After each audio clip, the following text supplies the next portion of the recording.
the So good. Last Scare. A Home for I Foreigners. have not seen the new intro. I freaking love that. Mhm. Either. I didn't tell Jayla I was doing this. That's I awesome. was freaking out. I was losing my mind. But welcome to The Last Scare, a home for foreigners to come together and gush about their favorite feel-good genre. Yeah, we're getting together. We're getting together. We're talking Conjuring because we watched all of them except for The one that doesn't count. Yeah. A quick hello to Yes. Dreaded. Thanks for being here. Also to Indiana Old. Good to see you. And to Lil Woofy. The usual suspects. We're all here. All here. Yeah, I know. Dreaded. I didn't know, and I wish you could have seen my face because I just died. Yeah, There's a Sai, this is my dog. nephew Lambo. He's having his demon hour, so I need to like watch him so he's not scratching at the carpet making huge noise. And Yes. The Last Scare, the dog doesn't die. I'm like, No. Yes, unlike He's the our biggest Conjuring. fan. He's our biggest fan. He's ready to talk horror. Right, bud? after like I know I'm like jumping right into it, but like after the first Conjuring, I always get really nervous when I see a dog pop up in one of these movies. I'm on edge. I know. I get nervous whenever I see a dog in any horror movie. Yeah. Okay, like Valid. sometimes I'll have to look up. I'm like, just tell me. I'm like, if this dog dies, I'm not finishing this movie. Yeah, I Yeah. think the trope is played. Like, let's stop doing that. It's Hmm. I almost didn't want to finish Hills Have Eyes because of the dogs. I was like, I really don't want to finish this. That one the, was pretty rough. How about the lizard in The Hills Have Eyes? The little lizard on the road, and then the spikes pop up, and it just like chops it up into little bits. Yeah, I like lizards too, so I didn't like that. Me too. Nope, That didn't was, like that either. That was one movie I saw as a kid for some reason. Even though I didn't see a lot of scary movies, but I saw that one. That traumatized me a little bit. I just feel watched like- it recently, so for the first time. Oh no. I feel like horror movies just kind of graduate to murdering children now. Yeah. Fuck them kids. Fuck them kids. Fuck them kids. Horror movies like killing kids way more often than I remember. Yeah.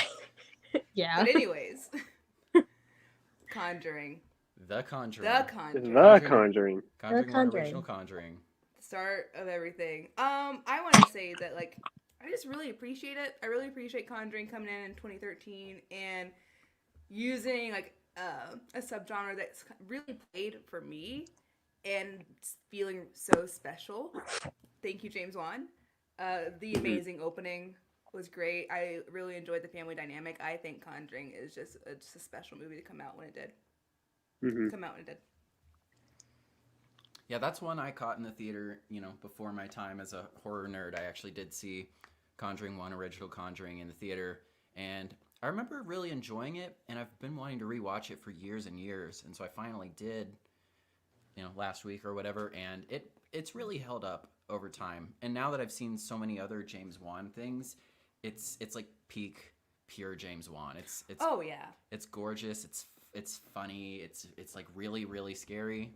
It's got his own style too in it. Absolutely. That like I think like when you find like a new director, you could like I like when eventually you watch like all their movies, you could tell like their style. in Yeah. it. Cam and I were talking, and Cam brought up how like James Wan was probably inspired by Sam Raimi, Oh yeah.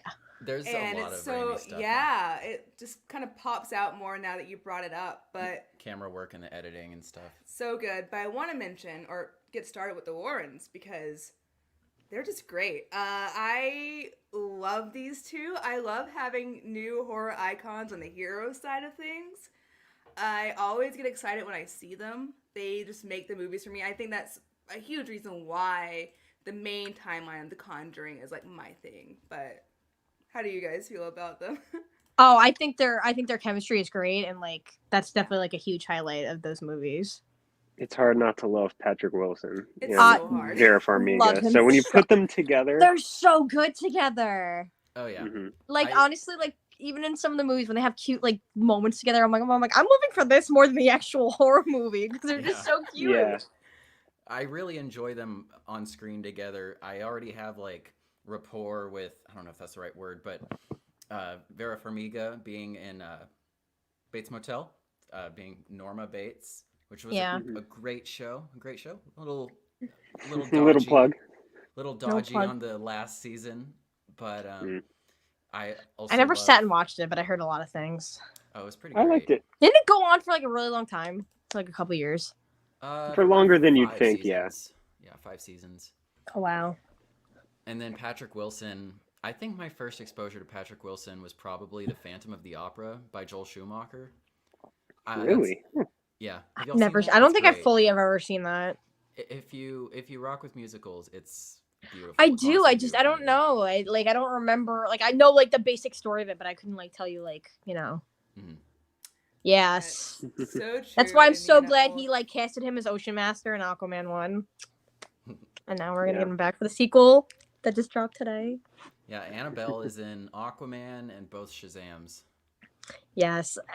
I think we were talking about that the other day. I think you said it was somebody else, and then we were like, Billy. no, it's Annabelle. Billy the puppet from Saw Yeah. is in a lot of James Wan movies, but for Aquaman, he decided to put in Annabelle instead. But immediately when he said that, I was like, I know exactly what scene you're talking about, and she's Yeah. just chilling on the ocean floor. I love it. Yeah. I have so much respect for James Wan. He has made three, possibly four iconic horror franchises. He created Saw, Insidious, Conjuring. We have Megan. Like, King. Yeah. wow. And he tends to direct the first 1 or 2 movies and then kind of drop out of the series to its detriment. I need him to stop doing that. I need him to Honestly, come back like for yeah, Conjuring. that's kind of weird that he'll like be like, okay, this is becoming too much for me. He'd be like, all right, I'm gonna get you guys started. Figure it Because out. it's a And they're just studio like, thing, not a James Wan thing to do all those sequels. Oof, I don't know. The only reason I would accept him not doing Conjuring 4 is if he was doing Evil Dead 6. Oh my god.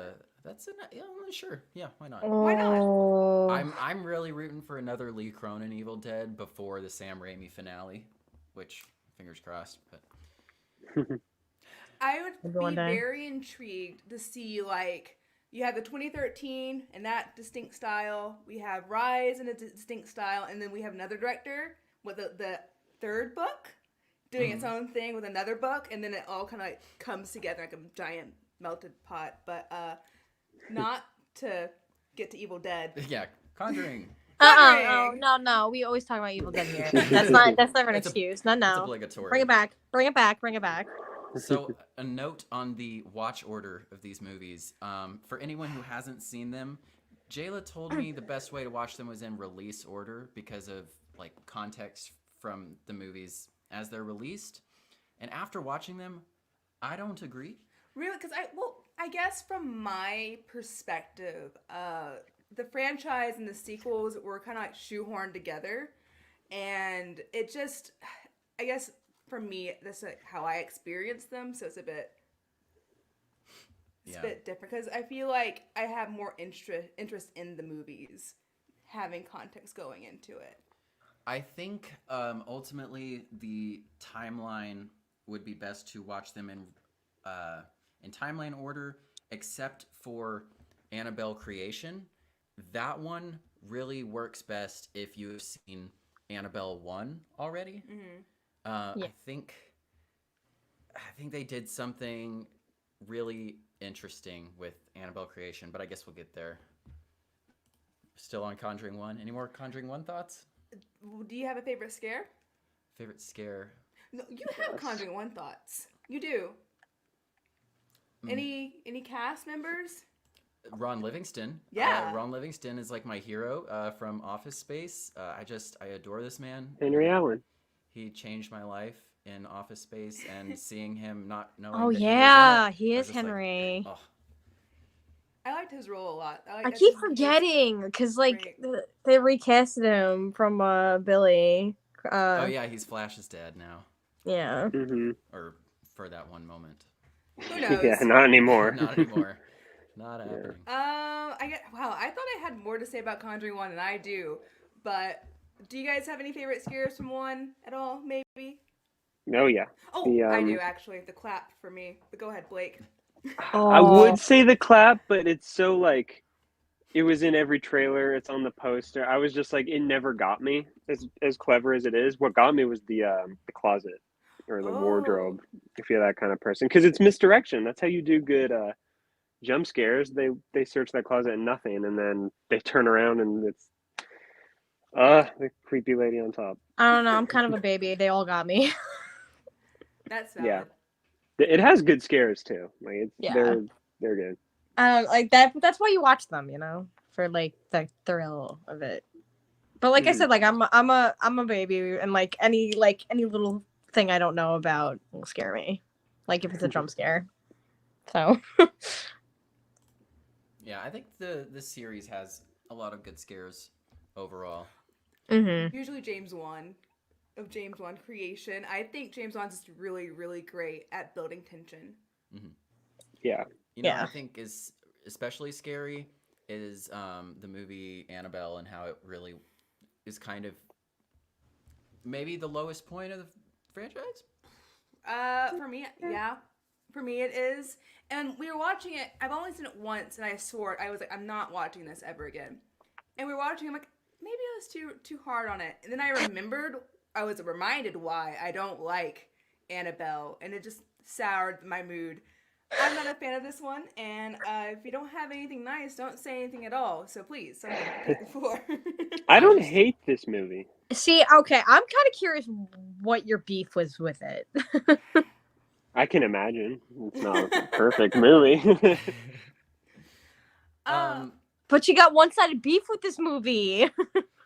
Well, you've got the great Alfre Woodard in the movie, with an amazing role. You know, she's a very strong screen presence, and then they did the sacrificial black woman trope, which was just kind of a bummer at the end of the movie. It was a bummer, and Not to spoil the very ending, but they don't need to watch It's it. the first it's fine. Annabelle. It You're was fine. a bummer, and it was not a satisfying conclusion to her story arc. Like, she was talking about how she missed her daughter, and she was finding like a new daughter, you know, like someone kind of take under her wing with a kid, and nope, done, dies. It's fine. I don't care.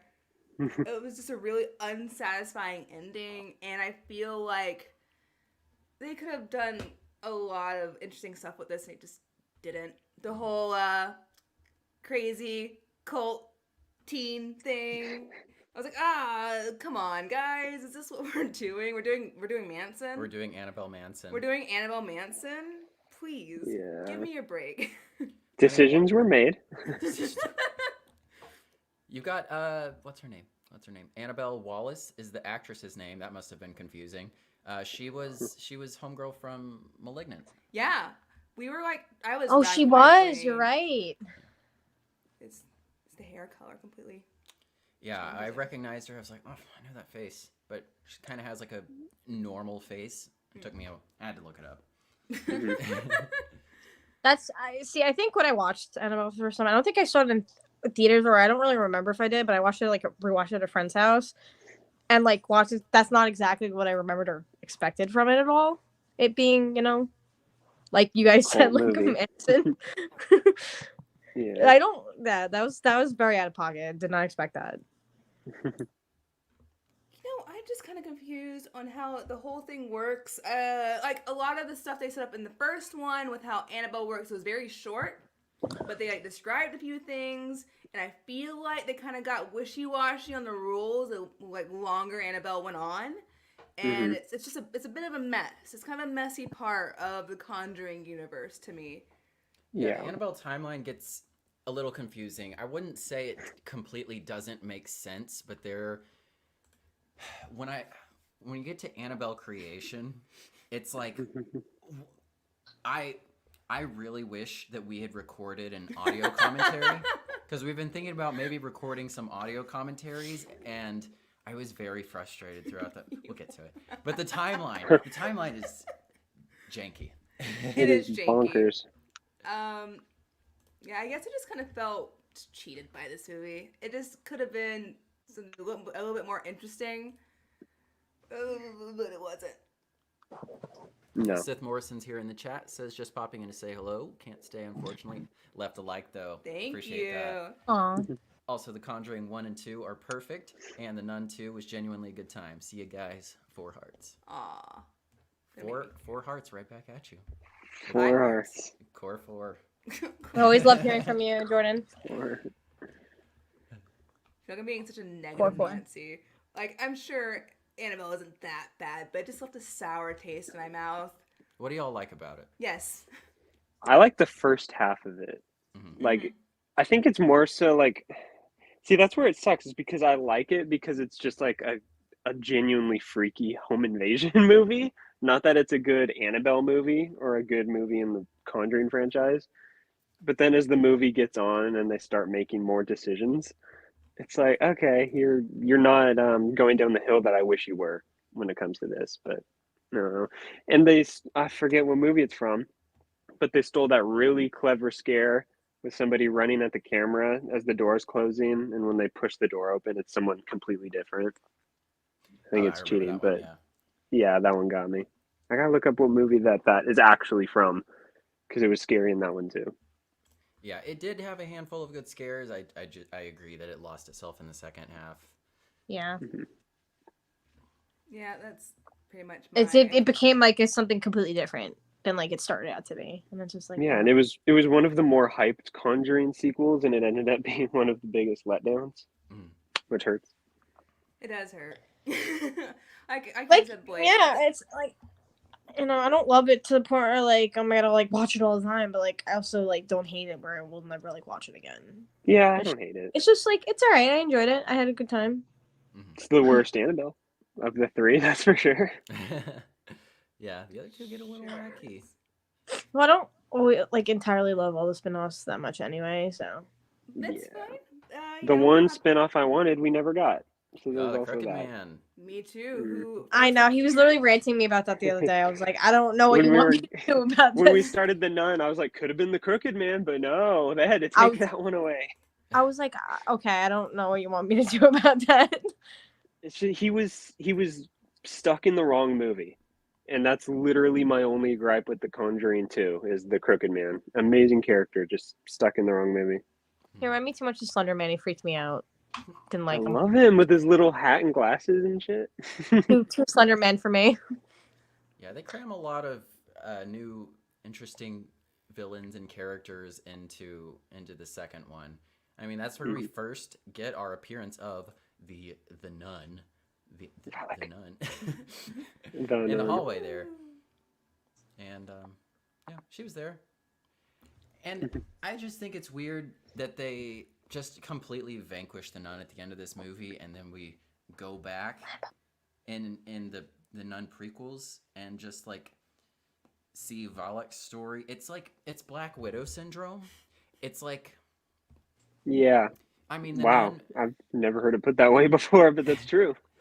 The Nun was, the Nun 2 was all right, but both of them were they just felt unnecessary because we the first thing we saw was this character like ending, and Yeah. I think at the end of each movie, maybe like all of them since Annabelle or maybe Conjuring 2, they'll do a tease, or they'll tie it back to something else that's already happened in the universe, but it doesn't really actually build the story. It's just like fun little world building. It's like they want to be like the MCU of horror movies. They do, and they tried that with the Universal monsters, and it didn't work there either. The dark universe. I didn't mean to come for the dark universe, but it just worked out No, that I'm way. just still laughing at that. They're trying to be the MCU for. I don't know why the dark universe didn't work. I don't know why they gave up on that after one movie. It was cursed after they Yeah. released the Mummy I don't trailer know, without sometimes- sound. Oh my god, Sometimes dude, I remember characters that. are just good for that scene in that movie, and they don't always need a spin-off on everything. Yeah, Russell Crowe was going to be the Nick Fury of those movies. That's so weird. So Dr. bizarre. Jekyll. I just Was I he don't know. really? Yeah, he was going to be in all of those movies to bring them all together. I feel like That's so random. Dr. Jekyll was one movie away from being like, I'm putting a team together. Mummy, will you join me? I feel like Like literally the Dark Avengers. Oh, Jesus, yes. to build off Cam's point, I'm really surprised that they went with the Nun and like focused in on the Nun and not focusing more on Crooked Man. They were gonna do a Crooked Man movie. That's Yeah. literally what Blake said. I was like, Yeah. I don't. Yeah, I was like, of all the characters, The I, Nun. like again, I was like, I know, but I not don't this really know what you want stop me to do. motion horror icon in the making. You wanted to let him go? He has a creepy song. We haven't had a creepy song for a horror icon since Freddy. He has a little theme song. It's great. Yeah, we did have Clown Cafe in Terrifier 2 for art. That's fair. That is fair. Jeepers Creepers. We love Terrifier 2. We do love Yeah, Jeepers Terrifier Creepers. 2. It's coming. Thank back to you. theaters. Yeah, Terrifier we 2 is gotta- coming back. It's not We true. gotta dive into that. Yeah. Um, Jeepers Creepers had one. Can't forget my favorite icon. To be fair, that song wasn't made for him. Shut up. Yes, it was. an original song before the movie. Oh, I got some words for you. Stop. I love watching y'all bicker. It is so fun. It's fine. we're too alike sometimes. I'm just like, I can't. The banter's too much sometimes. He'll just say things, and I'm like, stop. Just let me be delusional. Stop it. I just have to let her have some things. I'm just like, yeah, Jeepers Creepers song, banger. He'll go, actually, and I'm like, stop. Don't actually me. I'm not that bad. Actually, Sometimes you are. And I'm like, just let me be delusional. we do that a lot. Actually, we'll Actually. very specifically go. Actually. Yeah. No, I It get makes I it got better the when you do it internal voice. ironically. He'll do it sometimes. He'll be like, actually, I'm not looking for logic right now. Just let me be Delulu a little bit right now. I think I said to him an hour ago. I was introduced like, my dad to Delulu. He was like, "What?" I'm like, "Delulu." He's like, Delulu. What are you talking about, Jalen? I was like, just be like, it's me. That's what Delulu is. It's me. It's me. But real quick before we continue on our journey, I want to say that I feel like Conjuring 2 just had a lot of solid scares. Had some really great tension building. I love the fire truck when he's like throwing the fire truck back into the tent. That was insane. So good. When I saw really good. Conjuring 2, that was easily one of my favorite movie theater experiences of all Yeah. time. I saw it with a bunch of friends. And it was genuinely scary. I just think the tension in it was great. I liked how it wrapped everything up. Kind of had some built-in tension for poor old Ed, but good stuff. Mm-hmm. Oddly wholesome too. Yeah. Is that all Yeah. for Yeah. Conjuring 2? I Okay. think so. I do want to throw a shout out to the old man. I think that was a really good. I mean, spoilers at this point. Oh, You've all yeah. seen Conjuring 2. The old man being used by Volok was genius. Yeah. And the fact that he was genuinely like, I want to go home, please. Oh. She's keeping he me was, here. Playing the recordings back at the same Yes. time. Mhm. Amazing reveal. Oh yeah, I know you said Conjuring 1 was the best, but I put Conjuring 2 just slightly above it, just a little bit, Interesting. just Yeah, tiny I think bit. I do too, as far as ranking. Only my a ranking tiny in my bit head. though. Mhm. Yeah. Okay. Annabelle now Creation? Okay, Annabelle Creation. Whew. Opening scene. the guy gets his daughter pet cemeteried because I was just gonna say that. Damn it. because he didn't take all the lug nuts off of the tire that he was changing. That was so stupid. Cam was actually yelling at the TV, like, did he take the lug nuts off? He's pulling the tire off the car. He's like, "Oh, I can't get it off," and I'm like, we're not seeing the tire, but I'm asking, "Did you take all the lug nuts off? Did you take all the lug nuts off?" And then it finally shows the wheel, and there's like 2 lug nuts still on it, and I'm like, "Are you stupid, or do you think we're stupid? What are you doing? Take the lug nuts off." And then it's like, "Ugh," and then she wanders off in the road, and Yeah, one like fell off into the road. Like, oh, I got it, and it got her. Side note, there is a Pet Cemetery prequel movie coming straight to Paramount Plus in a couple weeks, I think, called Pet Cemetery Lines. I'm nervous about it because No sequel has ever been good. this one, don't like it either. I don't have. I'm not rushing to see it to watch it. And it's straight to streaming. Bad sign. Kind of. Yeah. Yeah. Yeah. Womp womp. Womp womp. Womp womp. We're also nervous about Exorcist Believer. Oh my god. Oh boy. Yeah. Cause The body and the blood. Stop. I'm so I done thought with we liked that. the trailer though. I like the trailer. I'm an Exorcist believer. we Okay, that's all You're a I'm gonna truther. say. You're a truther. All right, I am, guess yeah. we'll cover it. Creation. Indiana Old says, love seeing Grace Curry in this movie, the real star of Shazam. Yeah. Yeah. Oh She's in yeah, this she movie. was in this movie. It took me a minute to place her, but I was able to figure it out without IMDb. Yeah. Yes, This The movie real star was- Shazam. Get out of here. it's true. It's not. It's true. I am not going to bat for Zachary Levi. She is the star of Shazam. Like how I'm not many... talking about Zachary Levi. I'm talking about Asher Angel. He's the star. Okay. I mean, this girl is just getting typecast, though. I mean, she's always just like an orphan in a group of orphans. Yeah. Sometimes she's a mean orphan, and sometimes she's a nice but studious orphan. Sometimes they'll look at her and be like, "You can play an orphan." Which orphan are you feeling today? Damn. Damn. I She's thought got range. so. This movie really frustrated me throughout until the ending. The ending, when it all came full circle, I finally relaxed into my seat and I was like, okay.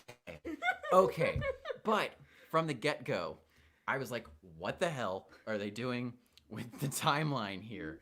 Because in Annabelle 1 original Annabelle, the doll is possessed by Annabelle Manson. But then the girl at the beginning of creation is just like a 7-year-old Annabelle girl that dies. So I thought they were retconning Annabelle. And then I was thinking, we're only 3 movies into this series and you're already like retconning major stuff? But then all the other stuff happens and it like circles back, makes sense. I liked what they did at the end. He was just like, how can they retcon it like 3 movies into it? It's ridiculous. This is insane. What are they doing?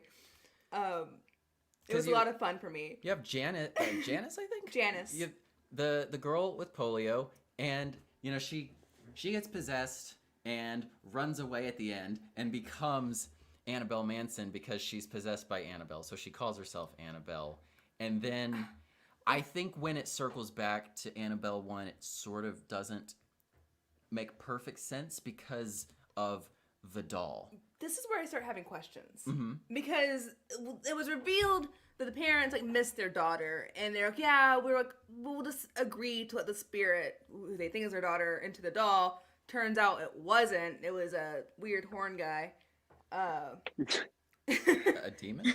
I mean, it could be the same demon we see throughout the movies. Who knows? I don't know. Not the point. Yes, a demon. And No, it was a weird horn guy. sure. Demons are just weird horn guys. They are. And not all demons even have horns, so now you know which one I'm talking about specifically, but it's not the point. The point here is, so like that, like she gets possessed by like the demon, whatever, that possessed the Annabelle doll that they thought was Annabelle, but also we see the demon manifest as Annabelle. So at the end, is Janice? Yo, my brain hurts. Yeah, I was like, Is Janice possessed by a demonic version of the ghost of Annabelle, or just a demon? huh? I think if you ask the writer, they wouldn't know either.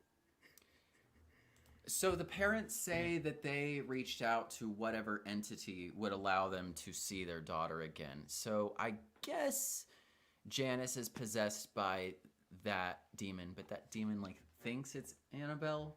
Because Janice starts calling herself Annabelle.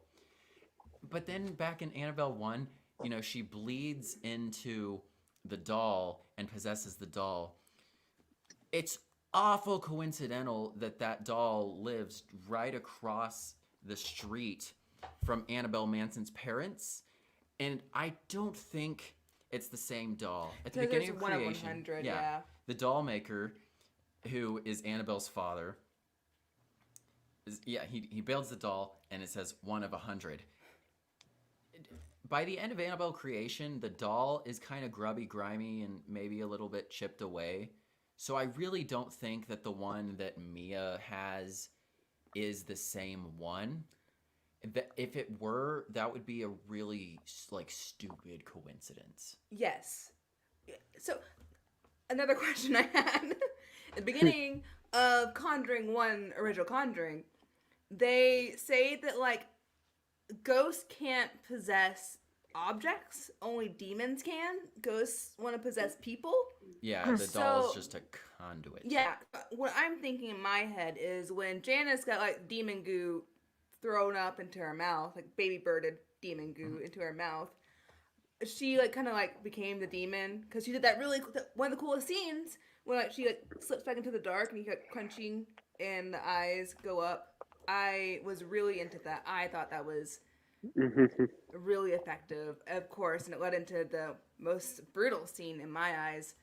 When the guy gets his fingers all Yeah. broken Oh, and wow. unfurled. We're watching it again. This is so much fun. Oh. It's like a banana peel. Oh, delicious. Don't slip on that.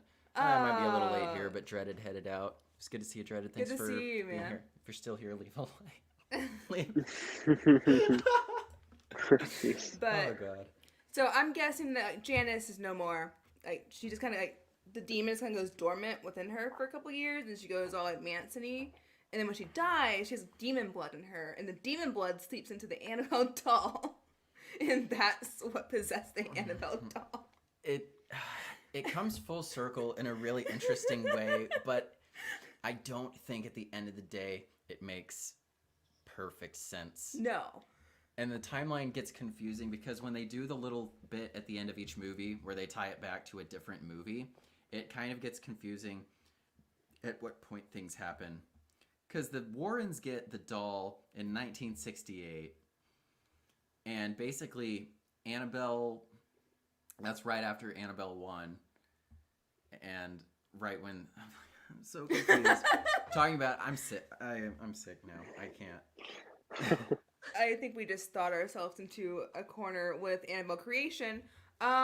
Pretty brutal stuff, though, I'll say. I did not expect Janice to be, like, done for realsies in this. I thought they'd kind of save her in some way, but no, she got a rough time. She is Annabelle. She got dropped Annabelle from, Manson. like, the up top, like, I guess the roof of the house. I don't know where she went. She got eaten up and...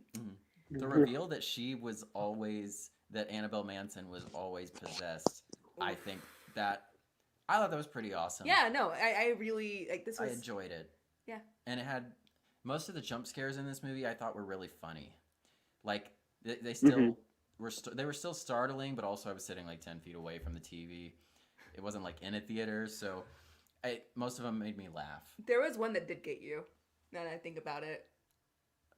It was the one that was the goofiest to me, I've though. seen about 100 jump scares over the past week. It's still one where she sees, like, ghost Annabelle, because you went outside and you came back in, and it was a ghost Annabelle. Oh yeah, I was like standing in front of the TV. Yeah. Blake, do you have any good points, any favorite moments? How do you feel about Annabelle creation? I really like this movie, and I liked it when I saw it in the theater. The corniest scare to me was the your soul, like that freaky little face thing. I thought that was okay. But my favorite scene in this movie is the scarecrow scene. That Oh my I don't know if this movie deserved that scene, but it was easily the highlight. Oh yeah, the gore, they really turn up the gore to 11 in this one. Yeah. That scene where she's like, your soul, and then it's like nail scratching, that was one of the scenes that made me think they're going a little bit Raimi. That was a little bit Raimi. It was a little bit Raimi. But the Blake was talking about the scarecrow scene, and I thought that was done masterfully, honestly. The way that she's like trying to keep the lights screwed in, the way that they don't even reveal him at first, is show him kind of moving a little bit at a time and he's gone. That was really sick. It was cool. Peak. But this does have some Raimiisms in it. I liked the gore was surprising because I didn't expect to see someone that's like chopped off, like halved off. Yeah. Darth Yeah. Maul. but Darth with- Maul. Darth Oh, Maul, but God. with details. It's a real tragic ending for the parents that already lost their kid. Indiana Old says Annabelle Creation is probably the best Conjuring movie that James Wan didn't direct. David F. Sandberg did a really good job. Oh, yeah. directing. Yeah, he I also would agree with that. directed Lights Out. Yeah, I Mhm. thought that I hope they bring him back for another Conjuring project. I think his style, while different than James Wan, still stands out, and he can do a pretty good spooky scene. I enjoyed it. His element is horror. Yeah, absolutely. The Shazam movies are fine. It's not his fault, but get him back to horror. Makes me want to That's where he watch- excels. Yeah, makes me want to watch Lights Out. I definitely want to watch Lights Out more than I ever want to watch The Nun again, though. Are we moving on? Yeah, Moving on to the Nun. yeah. I liked it. I really, really liked it a lot. I'm What? sorry. Which one? What? Shazam? The Nun. Oh, The the Nun. Nun. For the first time, I'm not talking about a comic book movie, I was and like, like we know they- you like Shazam. Kick us off, I was Sabrina. okay. I was Please. glaring at you. There's a difference, but I didn't want anyone to Yeah. know because I wasn't going to start another argument. No, Because I know she how actually. you feel about those movies.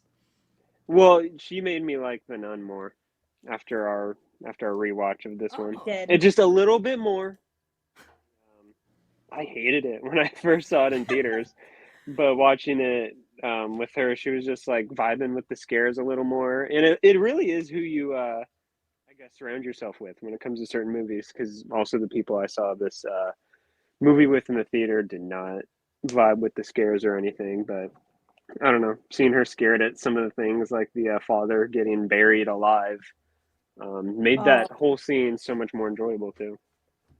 Oh yeah, Sabrina, that what freaked did you me out. like about it? I'm about really the movie? excited to hear this. I'm gonna butcher her name because apparently I pronounce it wrong, among Thaisa? other things. Yeah, I love her so much. She's Cam my knew.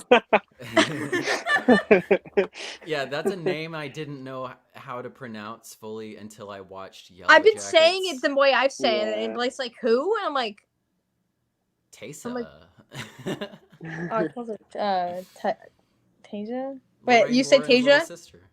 Yeah. Well, I've known her from American Horror Story, so I love her. Taysa Face? Your name is Taysa Face? Oh Ow. my god. Stop, go away. Jeez. Stupid joke. I'm kicking That was, like, Cam the- off of the team. Before watching this, that was the only thing I knew about it, and that it was just like, creepy about a nun. But I honestly, like, I don't want to say like, I mean, I don't know if it's the thing I love, but it stuck by me. Is like, I don't know. Anytime there's like anything in like a hallway or something, like, and there's darkness, that stuff freaks me out. So like that, anytime like, I think it was like one of the times she was in like the room, and like the nun was at the hallway, and like the door closed, and then like ended up in the freaking room, and I was just like, oh my god! I was like, no. See like that freaks me out. Like, That oh, hallway? anything in like That the shot hallway. is amazing. Yeah. Oh man, anything in a hallway just freaks me the frick out. You must Bad. hate Daredevil. Daredevil. That was a great joke. That's great. That was a good joke. I just like, but like, I don't know. It's just, I think even when like the nun was in the hallway, and she didn't know where it was, and like she got taken. At first, I thought I got her, and then it was like another nun. So I was just like, oh, okay. But that, like, see, that's what I mean. Like, I would. And then she's like, "Oh, go get your stuff." Like, I wouldn't want to be walking alone while there's that thing like hanging out, like that. Absolutely not. Indiana Thank Old you. says, love Sabrina's Revenge of the Sith backpack in the background. Thank you. Taste. Also, Rogue One, best hallway scene. I can agree with that. Yeah. Yes. Oh, man. The only prop that I'll give to Rogue One is that scene. Okay. The yeah. only That was the only. prop? Honestly, it was just like. That's a hot take for a And then different I was day. like, Oh, man, I wish we had time for that tangent. No, we oh. don't. "Oh no!" Damn. Honestly, Not enough honestly, time I'd be for me worse to than him. rant about Rogue One. Oh my god, I would. my love to rant just would have be a worse because I Star have more Wars things I don't episode. like than he does. We should. Cam has a daily Star Wars tangent. Oh yeah, it's mostly about Rise of Skywalker. Me the past 2 days, literally me the past 2 days. While we were bad. watching, it was Annabelle Creation, I think. We paused the movie and he went on like a really quick Star Wars tangent. We went back to the movie. I have to pause movies sometimes to rant about the Rise of Skywalker. It's so much it fun. still hurts. But the Nun. The Nun. Yes. I think the narrative is a bit muddled. I think they probably didn't start with a very solid script because there were extensive reshoots, and it feels a little bit kind of cobbled together. Yeah. I guess for me, it wasn't like awful. It wasn't like this is the worst movie I've ever seen. It was just kind of like it happened. I don't think anyone gave a bad performance. I don't think it even necessarily looked bad. It just didn't really grab me the way that the previous movies have, and especially Conjuring 1 and 2. And I think like our lovely Laurens have so much to do with that. I think it's really hard to make these movies without them. Mm-hmm. So Yeah. they do tie it back to the Warrens at the end, and I think that based on the Nun II, I think that is creating more timeline problems with this series. It's Like sort retcons of, and not everything matching up. Yeah. yeah. They're really trying It was a hard to build a random universe. retcon. Yeah, I didn't like that. all they're doing. Wait, what random retcon? Frenchie. The Frenchie, the character in the Nun was a character that the Warrens exorcised, and they were showing a video. Yeah, that's at the end. Yeah, That's a retcon. it's Well, yeah. You didn't tell me that. Well, that wasn't Frenchie in The Conjuring. They reshot that whole like exorcism scene, but replaced the actor for the Nun. they make some interesting choices. Why? There wasn't much of a reason to tie it Like, back. is there other like than- because they other than- changed Just to something? tie They it had all to- together. Yeah. Just to tie it all together. To be like, this was him. It And for no feels reason, really. like a universe being built backwards. Yeah. It's Yeah. like they're working backwards when they should just be progressing forward. Like, And they really tack it on at the end, and I think it's ultimately at the end of the day, it's just an Easter egg, and so they need to throw it just somewhere in the like middle of the third act or something, not have it be the ending, because that's what they've done with like 4 or 5 of these movies. Is they'll have the ending tacked on that ties it back to something previous, but it doesn't serve the story whatsoever. It's so annoying. It could be like Annabelle Creation, where I do think it services the story and ties everything together, but every other time it's done, I thought it was just like, okay, there's the needless connection to The Conjuring. I would agree that is the one exception for sure. Mm-hmm. Anything else about the Nun? I will say, I do like the idea of using one of those like coffin bells, like dead people bells. I That's a blew cool Sabrina's mind when I told her that was a real thing. Yeah, I know. No, It's so actually, cool. no. I've heard of that. I don't. Yeah. You don't really see it touched upon in movies and stuff No. like that. That's why And I also like it. It's a forgot- really cool idea. Well, not cool, but you know what I mean? Well, no. Sometimes I don't know. Like, not that it was a big deal, but sometimes I just forgot that it was like really like back then that like they had stuff like that back then. And then when that showed up, I was like, oh yeah, this is like a. What year did it take place in? Like 52. Yeah, I was like, oh, okay. So like that makes yeah, I've heard of that, but like I don't know. It just like I had to be that logical person who was like, because I know like that's supposed to there's usually a groundskeeper, but like what if nobody's around? That's a valid question, though. You're waiting for the next day, I guess. So it's like, is it really that She effective? asked me that during the movie. What if there's no one around when you're ringing the bell? And I'm like, you're literally shit out of luck. And I was like, so it's not really You that simply effective, is die. it? And I literally called it. I was like, so it's not that effective. That's why they don't use it anymore, so it doesn't matter. Thaisa heard it. Thaisa? Barely though. Just At first, barely. she was Yeah. like, She had I to literally- shine. she literally to got up find and she was him. like, "What's that? What's that?" And it took her like a hot minute just to find him. Mhm. So, but also you don't follow things. Mhm. Yeah. I know? thought the ending of the movie was visually very strong. Mhm. However, as a formerly religious person, I also felt very bothered by the end. I was like, this feels like it is bordering on like sacrilege, because she takes the blood of Christ into her mouth and spits it on the nun. When that happened, my fucking jaw dropped. I was like, this feels so wrong to You know, watch. Like, I thought that about this movie long before this scene. I just simply, I mean, pick Fair. a scene, but I thought of it as soon as they just killed like every nun in that room. Just they were all blasted back, and you hear like several necks snap, and I was like, Dracula this movie 2020 bothered a style. lot of people. Yeah, I was like, this movie was definitely controversial. I don't know. I thought that was cool. It's cool, but you do have to look at it from a religious aspect. It's just like, you know, It's a horror movie. certain things are No. interesting. Almost as She bad literally got as her this freaking what is it, the symbol called? Why am I forgetting the word? In her fucking back. Oh, this. I don't remember. That was a satanic star, wasn't it? Oh, like a pentagram? Thank you. Yeah. I don't know why I could not think of pentagram. Yeah, the pentagram literally on her back. So like. Yeah, that was wild. Yeah. Indiana Old says, imagine the nun in Sister Act. Oh my god. What's Sister Act?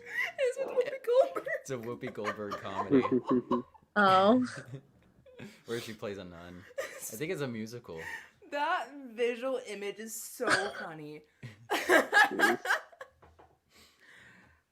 Me and Blake were talking about though. Turned I'm the nun honestly to Prince I'm honestly Christian. very surprised they haven't done a house for that at Horror Nights. The nun? Or Sister Yeah. Act? Yeah. They haven't done any Conjuring house. Wow, No. really? It's probably a rights thing. Yeah. Warner versus Universal, I guess. So insane because they're literally haunted houses. Easy Yeah. stuff. Like Very. sometimes, honestly, if you don't vibe with the movie, sometimes like the set of it can just make you like it more. Yeah, they should kiss and make up. They should do a Conjuring. That house. happens a lot. Yes. But I what I can say about the Conjuring movies is they know how to end a movie. Not like, oh, I liked it because it was over, but like for the most part, except for Annabelle, Like how they wrap everything I up. aired my grievances with Annabelle. But for the most part, the final act, the way they solve or kind of solve the situation is typically entertaining, minimum. Yeah, I thought that, especially that nun ending, I thought that was visually very strong. And they always do, in like every single movie, they'll do a very slow zoom in or dolly in to like an object, often an Annabelle doll, that you think is going to be a jump scare, and then it lingers on it for a second, and then just cuts to black. Like every single movie does that. Oh my gosh.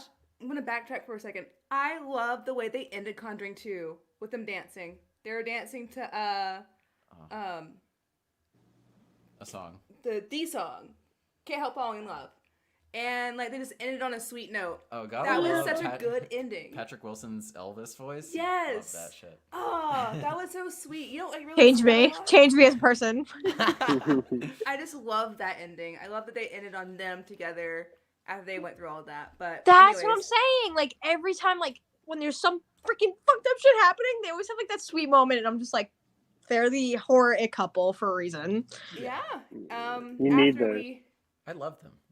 I do too. Even though the real life people did not match up to this whole series. This is genuinely Fantasyland. Extremely fictionalized. As long as everyone knows it's Fantasyland, I'm having a great time. And go ahead. No, sorry. No, go ahead, please. Well, is there something I don't know? Because like the Warrens are kind of in real life. Yeah, well that I've heard. So the movies do not match up to their account of the real life events, and also their real life events have been continuously debunked and proven to be just a bunch of boohickey. Mm-hmm. They always use that exact word too, boohickey. Do you guys have anything else about the Nun? So why are they famous? If that's the case. They investigated numerous really big ghost accounts. Again, it's if you believe in it, like Amityville and stuff. I actually don't know if they actually did anything on the Amityville horror. I remember looking that up. I think they It did. was a big old Did they? mess. Okay. Yeah, it wasn't like the movie shows. No. Because that's why I looked it up. I'm like, do stuff with the Amityville horror? They got I in some mean, trouble we with have that the one. opportunity to go there if you want to see for yourself. Yeah, they I know. definitely glossed over that in the Conjuring series. I'll I think see. probably just because You there's can see already for movie. yourself if you see anything. Also, the haunting in Connecticut was the Warrens too. Yeah. Yeah, Which- that one. Could possibly be the subject of a future movie, but I'm not sure what they're I'd doing. be into that. I don't know. I think they Didn't might they be already leaving do that it alone. though? Well, not in Not for Conjuring. not in the Oh. It's got to be better than the movie we got, if they ever do it someday. All I remember is a poster of him like puking upwards. It was Mhm. like, bleh. That's all I remember. Sabrina, did you have a final point about the nun? I don't know. I honestly I thought the whole reveal thing again, like the finding out the nuns are like all really dead and like gone in the like church was like really, really good reveal, and I don't know, I liked it a lot. I don't know. I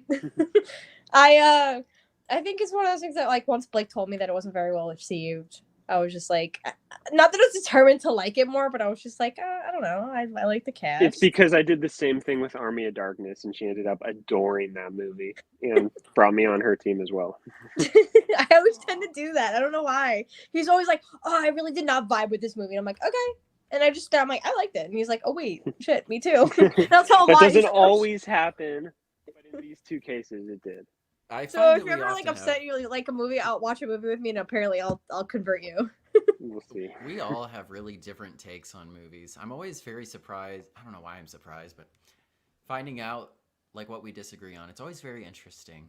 They make for better I like- conversations.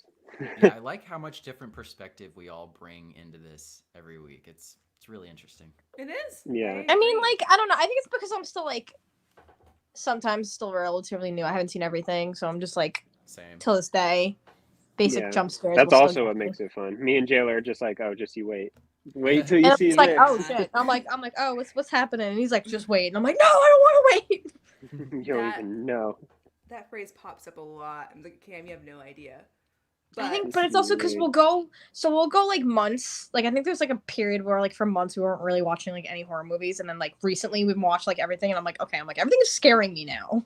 Because we're in So the I just- season. We gotta get back to it. We're in the Yeah. season. Spooky season is coming. It is. I Spooky have a lot of. I'm season. very excited. Is all I'll say. But I don't know. I think I have like a particular taste, but like for the most part, sometimes you watch certain horror movies just for the scare of it, like I know that's her why. taste 100% when it comes to horror. I'm usually right about what she'll end up liking and disliking. And Jayla knows what I like too. She anytime she's like, "You will love this." It's been true.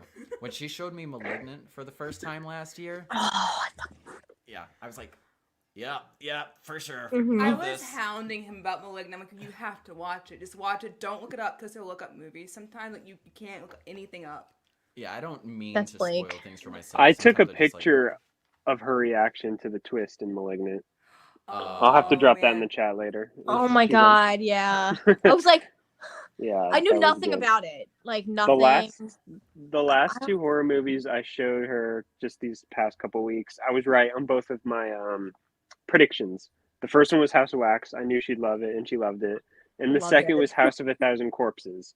I thought she wouldn't like it, and she ended up not really Did not loving like it. Did not like it. I can't blame her for that, though. It's kind of a weird movie. But I think I have a fine line between like sometimes I like gore, but like sometimes I'm like, okay, this is just straight up torture. I don't need this. I don't like this. He's a gorehound. I'm a gorehound, as Sith Morrison calls it. Yeah, I'm a like, gorehound done when it's done right. Yeah, I just sometimes I'm like I don't want to just I don't know. It doesn't I don't know. Like first Hill Eyes, oh that was rough. That was Mhm. rough. Yeah, it's Like another. honestly, I think there's a time horror. period during that I was like I kind of really want to turn this off, but I also just want to finish it. Yeah, you got What's that? Stottlemyre from the TV show Monk, the captain from the TV show Monk. He's like burning to death, and his eyes are all white and stuff. Yeah. Oh my but just like not even just that, but like As they're over there in the RV doing their best to see if they can avoid an NC-17 rating on this movie. Oh my god, man! Like, It's rough. It is a rough movie. that was a But rough one. We're in the had a little Conjuring trip. universe right now. Yeah, in the Conjuring universe, we'll a trip out of the country, but we're gonna come home with Annabelle. Oh my god! This Amazing whole segue. time I was like, "What's the next one?" Because I forgot. Thank you. Pretty on the nose. Annabelle. Okay, so Like this movie. Ha! so this movie is interesting, and I found it very really funny. It's probably funnier than Annabelle It's definitely funnier than Annabelle Creation. Oh yeah. It's a lot of it is weirdly contrived. Like there's some teen characters, like the boy, the one that works at the supermarket. Everything that happens with him is just kind of out of place. It's like they're doing a weird teen rom-com. There's some weird goosebump shit going on in this movie. Yeah. But Yeah, I got those title, vibes heavy. Oh, Mhm. the title. I think the title is weird because they're bringing Annabelle home in like 1968 and then jumping ahead 4 years. Like Annabelle Coming Home is just a flashback. It's not. That title would have been a lot better if it was Annabelle Manson coming home to kill her adoptive parents. But the title actually has a double meaning because it's not just Annabelle coming home in the movie, but it's also her coming home in that Marvel Studios finally had the rights back from Sony to do something with Annabelle. Yes. Exactly that. So you're saying Annabelle's like the Spider-Man of the MCU? It is. It's the Spider-Man: Homecoming and Daredevil: Born Again of the Conjuring franchise. Ooh, Anyways. nervous about Daredevil. I remember when I posted that, like, I Aren't we figured all? that out in my head, that, like, double meaning. I posted on Twitter. And I'm everyone's like, not. You're lying. Why are you lying? You knew. I'm like, what? I didn't Wait, is that know. just a you thing? I thought the homecoming thing was like a. I thought everyone was gonna. I don't know. Is that a common joke or is that The something you Annabelle came one up or with? the one, like, My Annabelle joke was just ripping off your Spider-Man joke. yeah, Well, yours isn't a joke.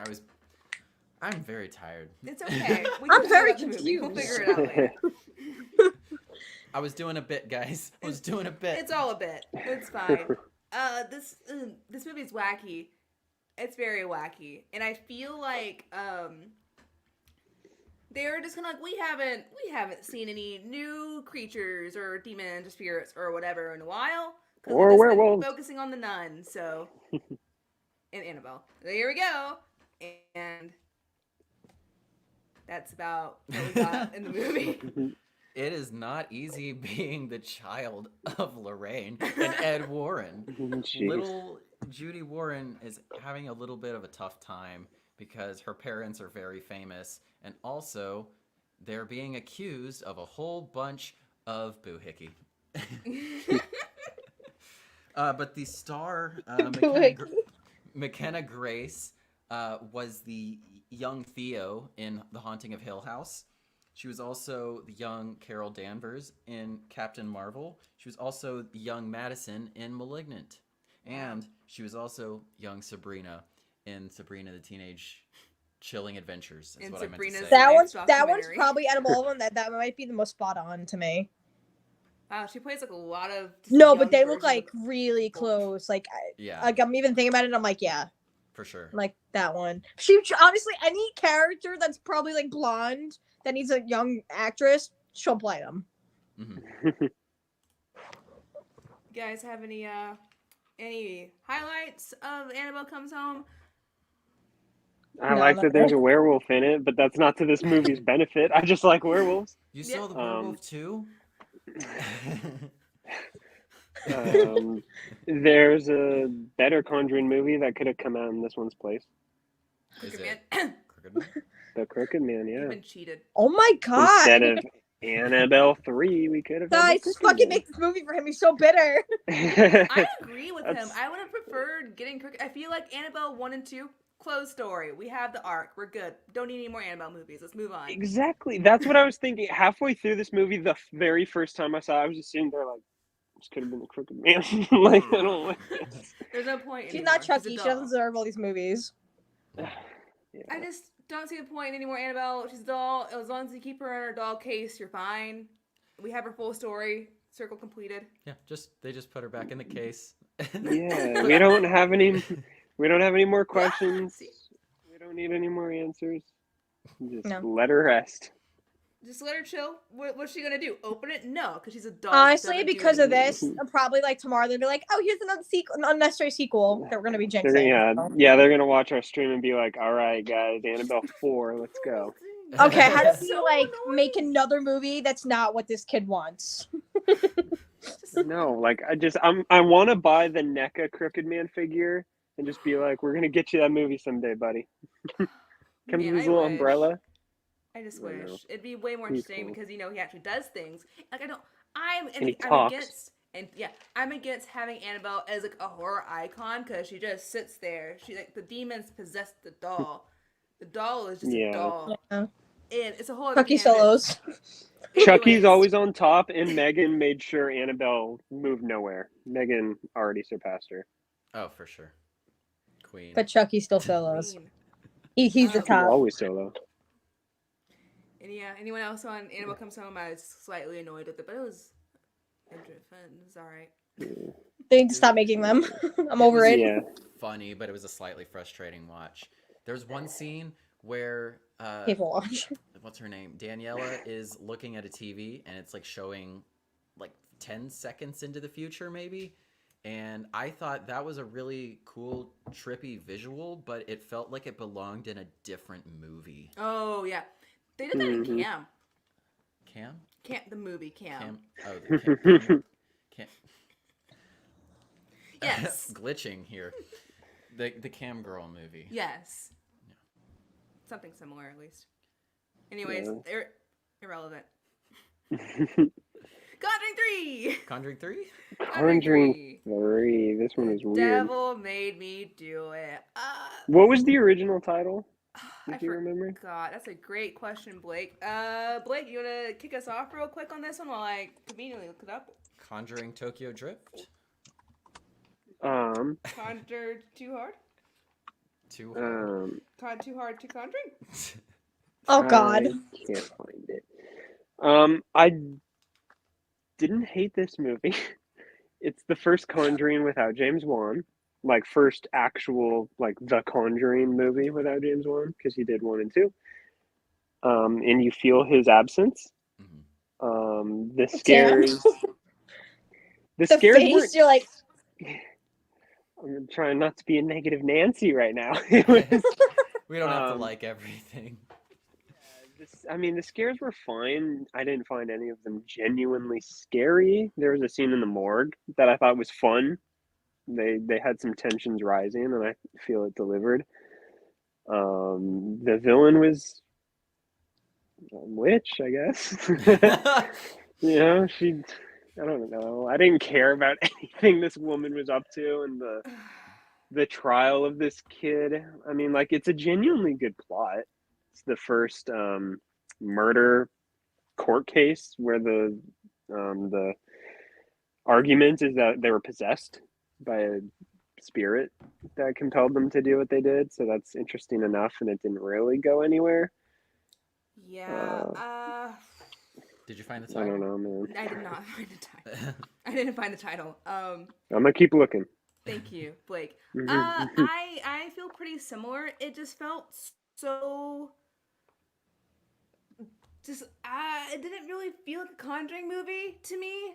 That was one of my biggest gripes, I guess. The Warrens didn't really feel like the Warrens, and they felt so separated and removed from the main issue of the story. Cause like they also got involved after the big thing happened. Yeah. Yeah, that's actually the only note I have written on this movie. I didn't take a lot of notes throughout this whole binge, but my one note for The Devil Made Me Do It is it feels disconnected from the feel of the universe. Yeah, I agree. Yeah. That's Yeah. pretty much my. I Big... don't think it was bad. I still enjoyed it for what it was. It's got another kid from Haunting of Hill House. It does. The young version of the twin brother. Yes.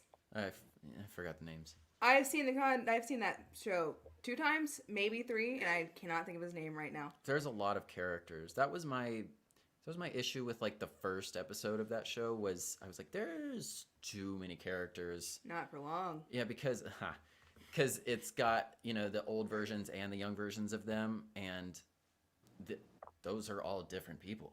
Like the old and the new versions of them are different people. Yeah. It's just a lot to keep up with. I love that show. I love Mike Flanagan. The zombie scare was cool. That was interesting. Weird villain. I'm still not sure what her motivation was.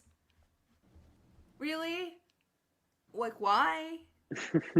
I think why was my reoccurring question during this entire movie. It was just why.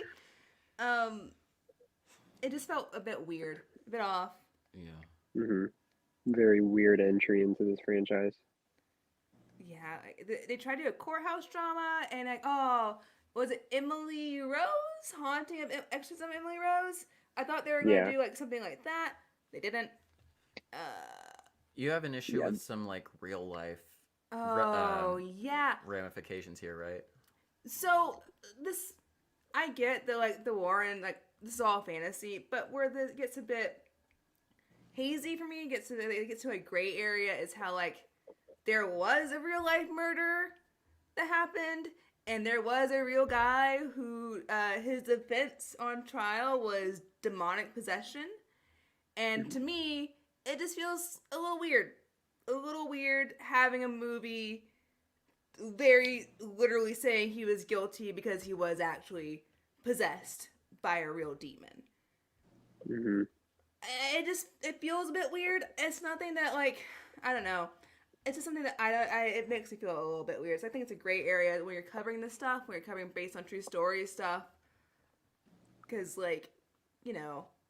Because you're still going to have to fictionalize it too. And it's just. Yeah. And there's like a fine line because like once, you know, you have to fabricate it for its story for like a movie to be successful. It's kind of like the gray line, like, okay, what actually happened, what didn't, and yeah. Yeah, and I don't think they're like glorifying it or anything, but it just feels like an odd choice. Out of the many stories they have to pick from, it feels really weird to pick this one in particular. I feel like they wanted to switch it up, but didn't entirely land the way they were expecting it to. They didn't commit to like anything they wanted to do with this movie. They didn't commit to that trial. They didn't commit to that witch person. I don't know. This was just a weird movie. Just a lady. Yeah. The only... Good. You go first, Jada. I was going to say, they didn't even really commit to how the connection went both ways. That she was able to talk to Lorraine. Yeah. And, like, that just never picked up again. That was over. Yeah. I don't know. I was left very disappointed by this one. Yeah. There was only one scene in this movie that I can say I liked or even genuinely loved, and it's between Ed and Lorraine. Again, the two characters that really carry these movies. Is that it's an ongoing thing throughout this movie that Ed has those pills, and of course, in his haste, he forgets his pill bottle at the end, and once they defeat the villain, and he just goes to his knees like, I forgot my pills, and you think he's on his way out, and she opens up that necklace, and bless you, there's a spare pill in there, and saves him, and it's just like, yeah, we really need these two characters throughout all these movies to just kind of like, I don't know, have it kind of like what we were ragging on Friday the 13th for. There's not really a main hero to kind of guide us through all these movies. It's just like getting introduced to someone in every sequel, and just it's like the one thing this franchise nails is having like faces to these heroes in every single sequel. Yeah. It was good. Yeah, I think if they carried all of the movies, they would all be a little bit better. Oh, absolutely. Yeah. Without a doubt. Or if we even had other characters, like if we had characters that unified, like the Annabelle trilogy. Like, we have Tessa unifying the Nun movies so far. If they do another one, she might come back, who knows, but I was just gonna say that she's been the second best under the Warrens, Oh yeah, as far as like likable main characters in this franchise go. she's got that Farmiga blood. She Yeah. does. Just Yeah, give she us a does. bunch of like, demon hunters doing their things separately. Sometimes they crisscross. Sometimes they have to fight the same one at separate times. Some call us demon hunters. Some call us kooks and wackos. I love them. I do too, but I don't really have much to say about Conjuring 3. They had some good sequences, setups. I like seeing the Warrens again, even though they felt a bit more robotic this time around. Like the dialogue felt a bit more robotic and not kind of like that warm connection they had in 2, to me at least. But Probably because there's a different person writing it. yeah, I And don't really directing have it. much to say outside of that though. How do you guys feel? Done was with fine. this one. Yeah, this one was so. I don't know. I think at this point I was just completely checked out of this franchise because the last few did not hit for me at all. The Nun was the last one I saw in theaters. This one was released on HBO Max during COVID. We watched Did it Annabelle comes? Yeah, did Annabelle Comes Home go straight to streaming, or was that in theaters too? It was. I think it was in theaters because it came out. Yeah. In It was 2019. Yeah. I think it was Right. in theaters, Okay, I just and didn't watch it. I didn't even watch this until yesterday. Oh wow, I just kind of fell off. Even you though, weren't missing much. Yeah, no. I feel like the trailer was better than the actual movie. Don't you hate it when that happens? Yeah, this is Yeah. from. 'Cause I remember seeing the trailer every night. I was like, oh, that's the one. Shoot, you froze for this second there. Okay. Yeah, director Michael Chavez also directed The Curse of La Llorona, which was a Conjuring movie. It's not considered a Conjuring movie now, and the reason they say that is because It sucked.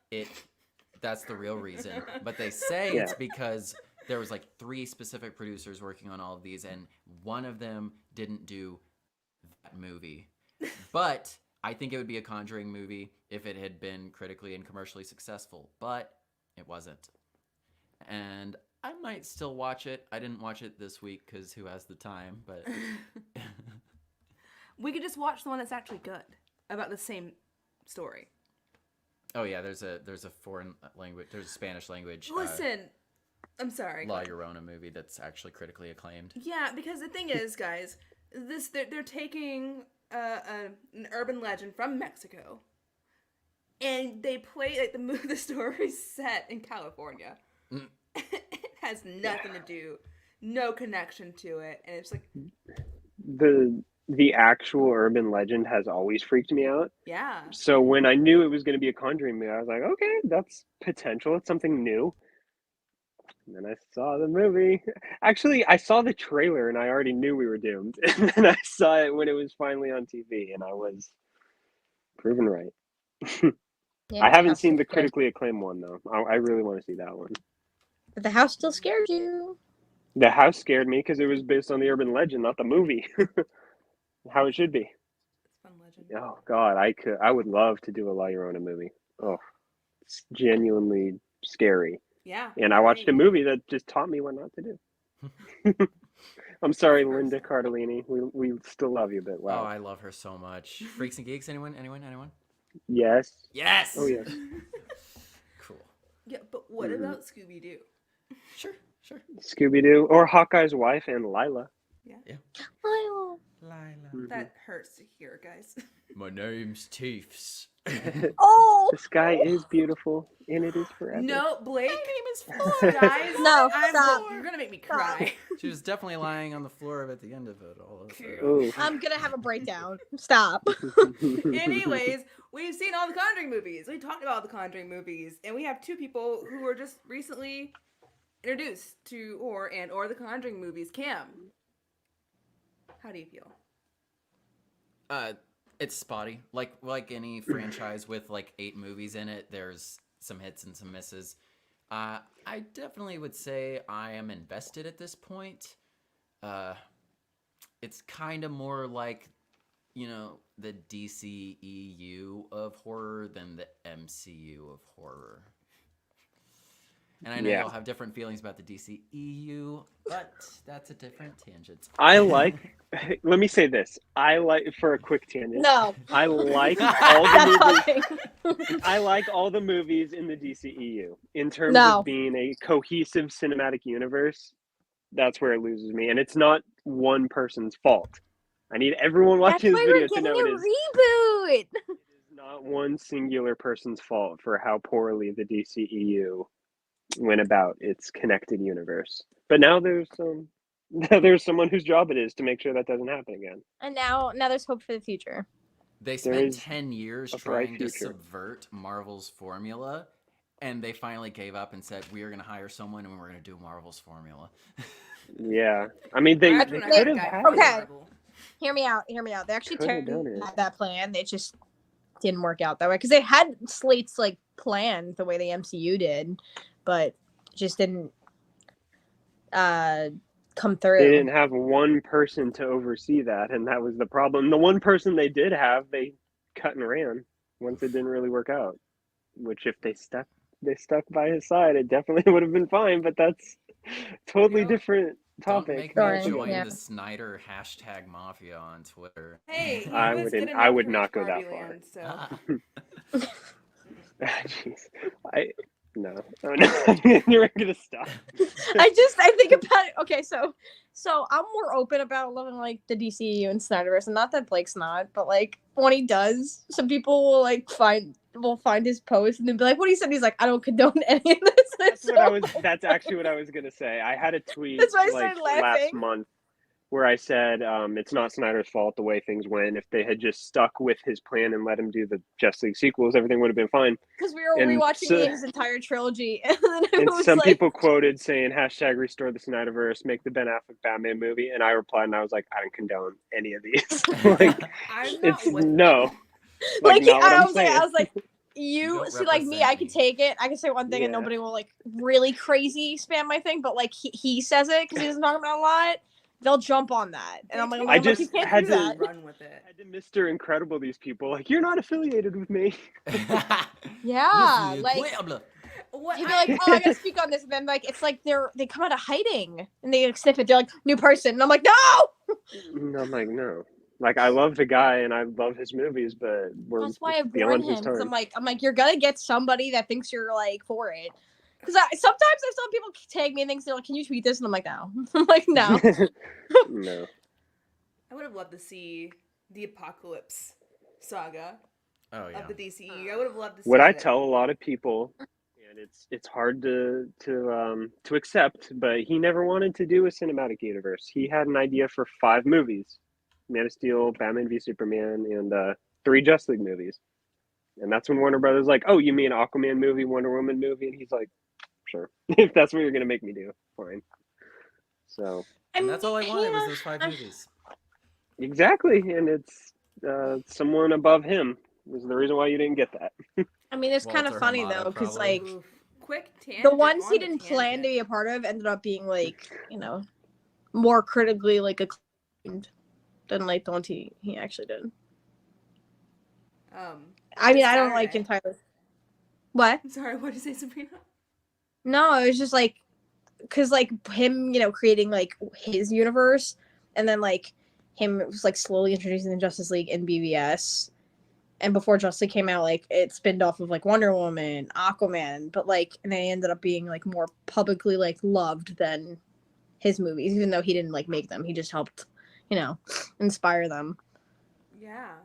I mean, fucking Aquaman made $1 billion. The most Yeah, well, successful no. movie in the DCEU. That's crazy to think. Like, I personally think it was better for like a lot of reasons, but like a lot of people like publicly like it's for probably like the biggest reason is probably because Jason Momoa is literally shirtless for half the movie and everyone's obsessed with him. For Like, sure. I literally had so many friends who were like, "You're a comic book fan, right? I'll go see Aquaman with you," and I was like, "Oh, okay." So I saw it like 5 times with like 5 different friends because everyone wanted to see it because they were obsessed with Jason Momoa, and I was like, "I'm just a genuine Aquaman fan." That was me with Barbie, but it was more me like just dragging anyone I could to go see Barbie. Well, that I'll do too. But like, instead of me like dragging my friends were like I didn't even say anything. They're like, "Heard about Aquaman? Let's go see it." I'm like, oh, okay. Like, I thought I had to drag you, but okay.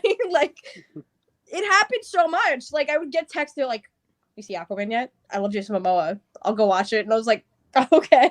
Like, all right. So I saw it like 4 or 5 times in theaters just because of that. But that's, why it made so much. Yeah, hey, it works. If it works, it works. And I think It works. let's And wait that's to see. honestly, I think the craziest freaking thing ever in film history. If it does that again, I would like lose my mind. We'll have to wait and see. I think it's really great to see Aquaman be on the big screen. I was always an Aquaman defender, especially his like Flashpoint stuff. But bringing it home, bring it back. Sabrina, do you have any thoughts on Conjuring? Someone that's kind of new to horror, and Blake, end us on our retrospective on Conjuring, how you feel about the series and going forward.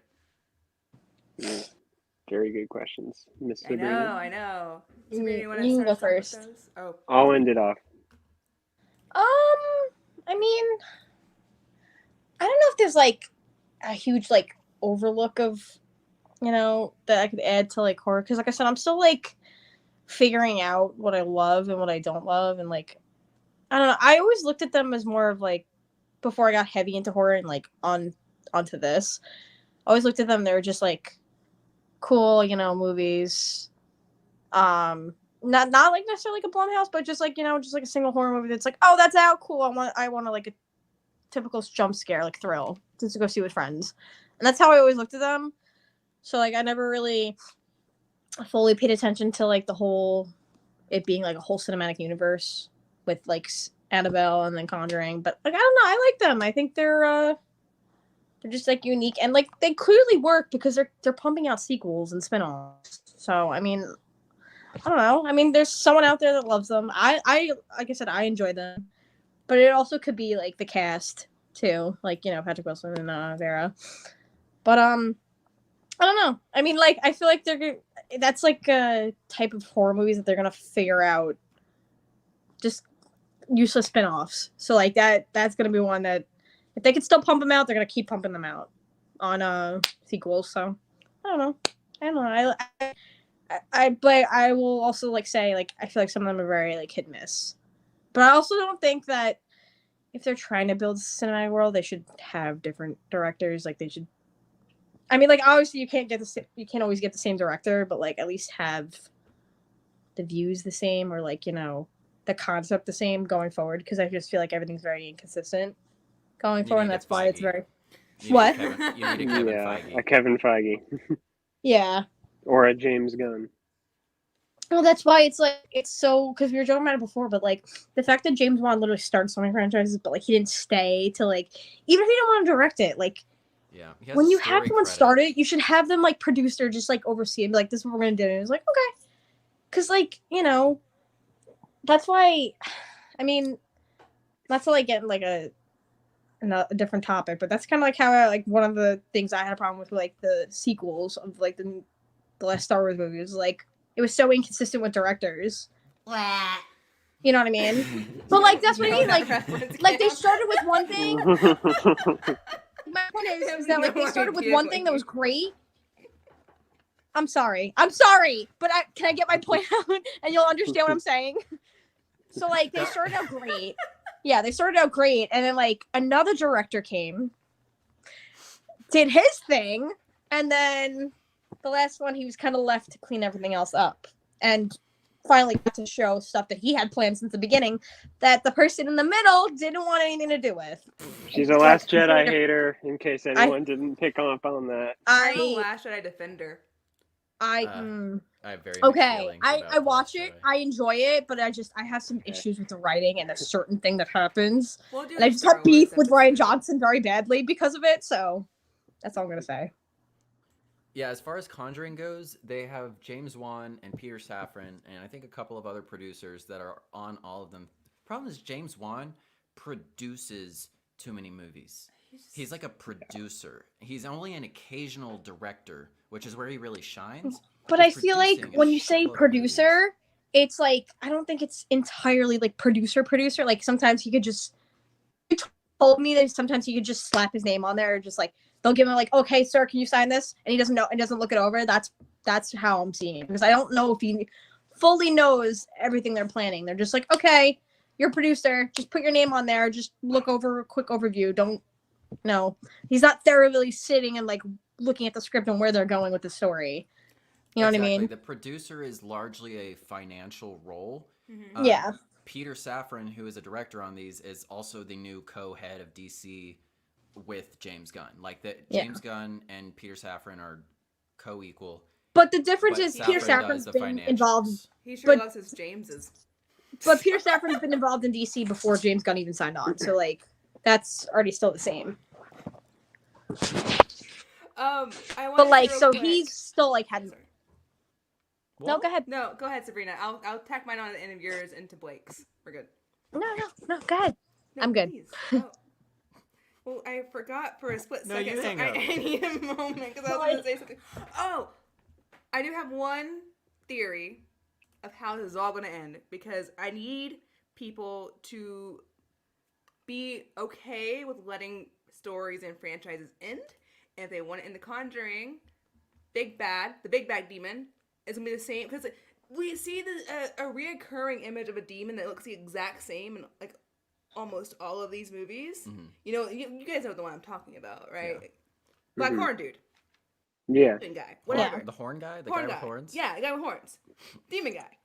He's gonna be the big bad. He's gonna be literally the devil. They're the Warrens in the last Conjuring movie. The Warrens are gonna literally fight the devil. That's sure. There's one more Conjuring movie announced called Conjuring Last Rites, and it's supposed to wrap up the Warrens story. Wait, That's my really? guess. Yes. I Ooh. want them to take on the devil literally as their final big bad. Please? Well, Jayla, Pick of Destiny Um, style. you reminded me that was the original design of Valak. Was that horn demon? Telling ya, I'm Um, onto something. Yeah, and said James Wan actually just posted on Instagram not too long ago, and said it's an amazing design. If you look it up, you can see in all detail what that actual puppet or whatever looks like, and its name's supposed to be Malthus, I think. I think they can incorporate your idea into that and just make him the overarching Thanos of the Conjuring universe. I think on the wiki they said that he is the overarching villain of. Really? Yeah, they're like Malthus is the overarching villain of the Conjuring universe, and I'm like, I don't. Just I don't make think him the that devil. is- How insane would that be? How insane if their Thanos was Lucifer, the devil.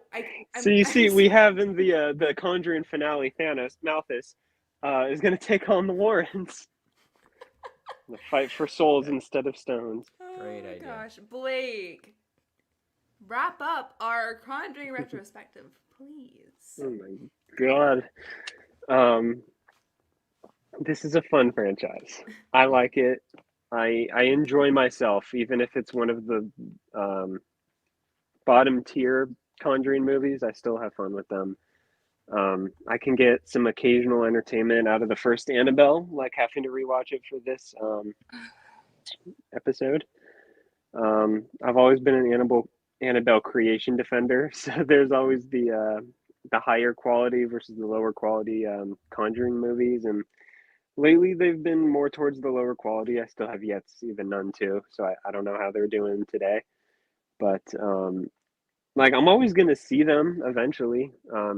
There was only like 2 of them that I didn't see in theaters, so hopefully if Conjuring 4 looks good, I will be there day one. And as of right now, it's just thumbs up. You guys are trying, and they're fun. They are what they are, except for Conjuring 1 and 2. Those are genuinely great. The others I can kind of give or take. Yeah, I agree, Blake. It's a lot of fun, and I've realized that because it's so funny because I feel like it's always like, are you Conjuring or Insidious? But both are made by James Wan, so like Yeah. he's the real winner here. He was able to take the same concept and make it from 2 different perspectives. I think that's really cool. Yeah. Conjuring wins for me, obviously, and I walked away with more respect for the series, especially 1 and 2. I really like those. I might start watching those in every October because they hit the right spot, and I usually don't like ghost movies, but these, nice. I'm hopeful that James Wan comes back to wrap things up, and I am cautiously optimistic about the future for The Conjuring. Hmm. Even though I'm very tired of it after watching all of them in the last few days. But we survived. Yeah. We've survived our Conjuring retrospective. Cam and I have seen The Nun II, while our beloved Blake and Sabrina have not yet. So we're going to release them to be free of our spoilers and enjoy their lovely Thursday night. And we're going to jump right in to Nun II.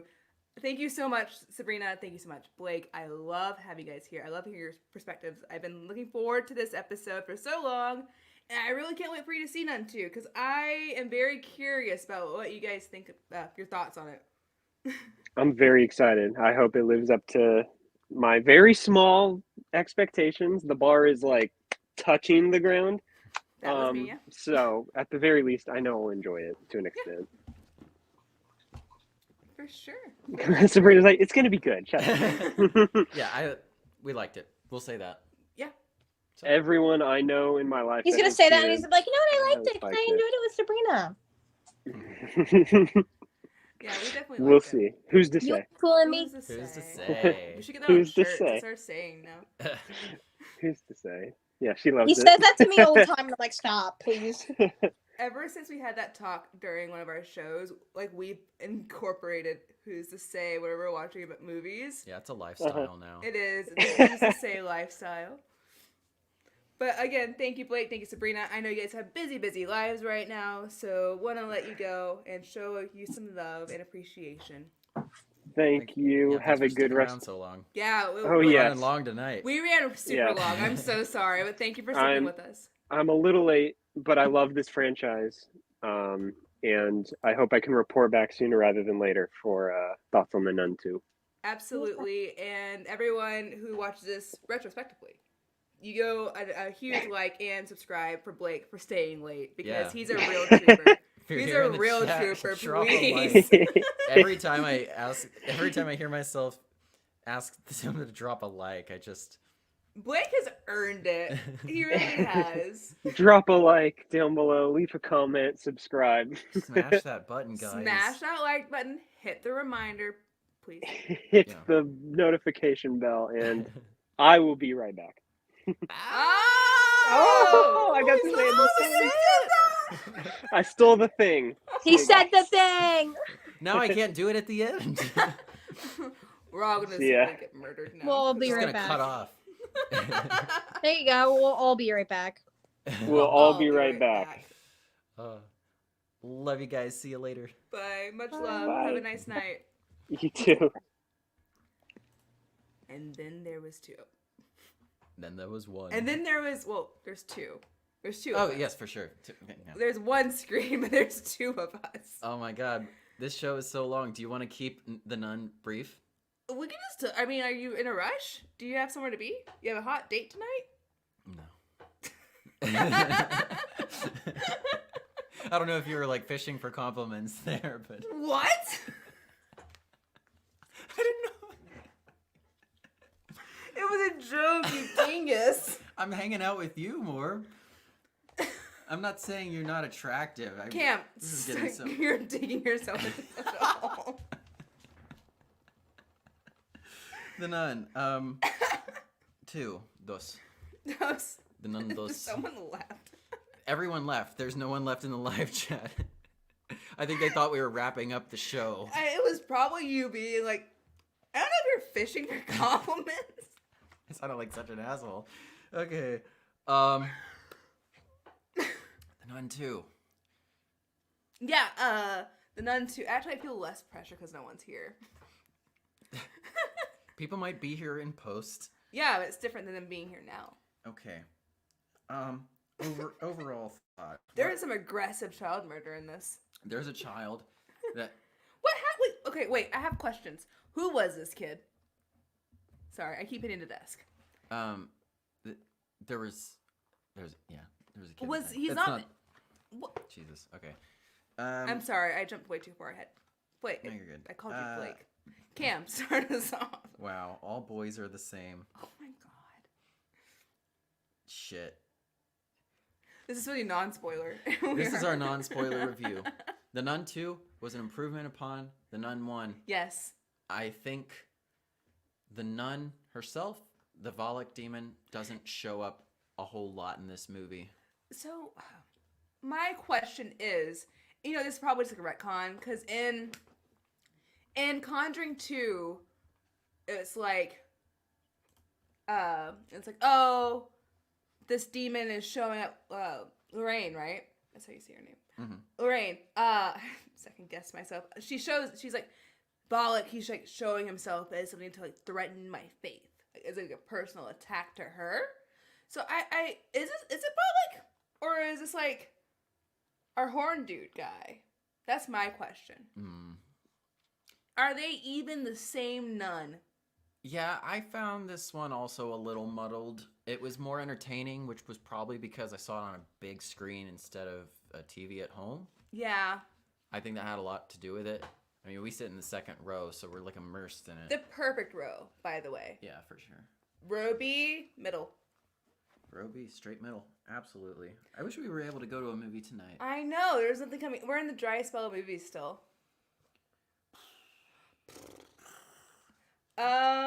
I will say that, like, it was okay. I was kind of like, I'm here for most of it, but like, the third act happens, and I'm like, I'll buy into this. I'll sink my teeth into this. Yeah, I think it really dragged in the middle of the movie. Yeah. I think it had a strong start. I think they built up a lot of stuff. First act and third act are pretty solid, but second was dragging, like no question about it. But I didn't know Stormy Reed was in this. That was such a pleasant surprise. Mm-hmm. The kind of like edgy nun, the rebellious nun is like, I'm smoking weed and like my mom died. I think it was just a cigarette. No, that was a joint. It was 1952. Like they didn't have the orange filters yet. Like it's probably a hand rolled tobacco cigarette, but I don't think she was like stoned. I don't think she was stoned, but in my mind, are you sure didn't have? I'm googling this. I'm not sure. So why are there bullies in every single one of this series movies? I blame Stephen King. They don't really serve much of a purpose. It's just that like every protagonist in all of the Conjuring movies, like every young protagonist, is dealing with some bullying. What's up with that? What's up with that? What up with that? No, that was a joint. I hate to tell you, because it looked like a rolling paper. Not that I smoke joints. It looked like rolling paper. It was like a cylinder. Rolling papers for tobacco cigarettes I too. know they did, but I feel like she would just have cigarettes. Agree Why are we talking Agree about to this? disagree. Why is this is what we're arguing about? Because you ruined it for me because I was thinking cigarette until you like whispered like she's just like Rue. So That's now, our YouTube thumbnail. What was Gia smoking? You whispered to me she's just like Rue, and now in my mind it has to be a joint. So thank you. Anyways, all my rest of my stuff is spoiler stuff. What's the point of even having non-spoilers? Go watch it, I guess. No, we have brief review for those who haven't seen it. I should say there isn't not a point. I would say if you're a fan of the series, go see this one for yourself. Thaisa Farmiga had said that this one was supposed to really bring the Conjuring universe together. I don't know what she was talking about. Yeah, no, all jokes aside, all petty arguments aside, I would say if you're already a fan of the series, do watch it like Cam said. Because you'll be invested. I do like, say her name one more time? Thaisa, thank you. I really like Thaisa's character. I think she has such a great screen presence. And maybe we missed something. Maybe there's like a 55 Easter eggs you missed in Nun 2 that I need to watch to catch what she was talking about. Yeah. Because this wasn't more of a Conjuring movie than the Nun 1. It just continues Nun 1. Yeah. Unnecessarily. You have Taisha coming back. You have Maurice. I don't know his actual name. Yeah, Frenchie, whose name is Maurice. His possession thing is also a plot hole, like a timeline plot hole. Yeah, let's move into spoilers. So yes, if you haven't seen it, maybe tune out now. So spoiler warning. Here you go. Yeah, here we go. Okay, where do you want to start with spoilers? Spoilers. The MacGuffin is the eyes of the patron saint of blindness. This series is going so off the rails, and I kind of love it. So they are searching in the tombs or whatever. They're looking for the eyes of Saint Lucy, and they get them and they open them up, and like that shit would smell so bad. What should we like explain who Saint Lucy is? She's the patron saint of blindness. Yes, that's simple enough for me. Yeah. She got her eyes dug out by pagans. They say in the story. In the movie? Oh yeah, they make pagans out to be like awful horrible, people, awful villains. Even though like the early Christians completely wiped out the pagan culture, and like took their completely. holidays. Yeah, took their holidays and like killed them all. So, anyways, oof, big oof. That's a whole other thing. That is fat yikes for sure. That old yikes. That is the main MacGuffin, and it's wild. It's wild because they do find the eyes, and the eyes are why I guess Bollock or whatever has weird glowy eyes when we see it in Conjuring 2. I can't believe we didn't talk about the painting scare in Conjuring 2. I was just trying to like get Blake to where he needs to be. But anyways, wild. It gets wild. It gets wacky, but in a way that I buy. Insidious also gets wacky in a way that I don't always like buy or get into. But this was fun to me. I'd say I had fun with it. I really did. I liked it. I actually liked Nun II, and I did not think I was gonna walk away saying that. It dragged a bit during the second act, like Cam said, but overall, it was still fun. Like the little You remember when that kid beat up that old lady? Oh Just, my like, god, yeah. I have smacked her around. My notes on that I should get to real quick. Hang on, give me 1 second. My notes were like the ghosts work like Louise Mansion because she shined a light on it and it disappeared, and then the kid came back. The ghost of this woman's dead child came back with a little swingy thing and just beat the shit out of her. Just like absolutely beat the shit. Like, she like got hit on the side of the head and like blood splattered on the camera. Ow. Yeah, there were some very brutal moments, some brutal, violent, gory moments in this. And then a bit more than I would say a lot of the Conjuring movies actually have. And then a hook fell on her head. Yeah, that was brutal. And you have a Frenchie in this who I forgot. Listen, I deleted The Nun from my brain as soon as I watched it for a second time.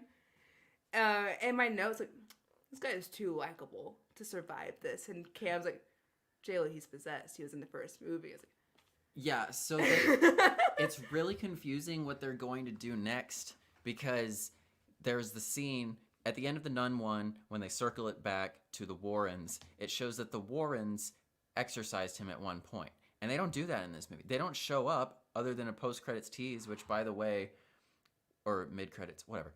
It was just a cutscene from Devil Made Me Do It. It wasn't like planned. That's why it was so generic. I have so many questions. Damn it. So, okay. Why didn't they just bring the Warrens into this? I don't know. Because they like went to England in the second one. Why they like, oh, the church needs help. And like brought them in. I do like the way they resolved it, even though it's kind of close to how they resolved the first Nun. How many times is this demon going to be like set ablaze and like melt away in fear or agony, I should say.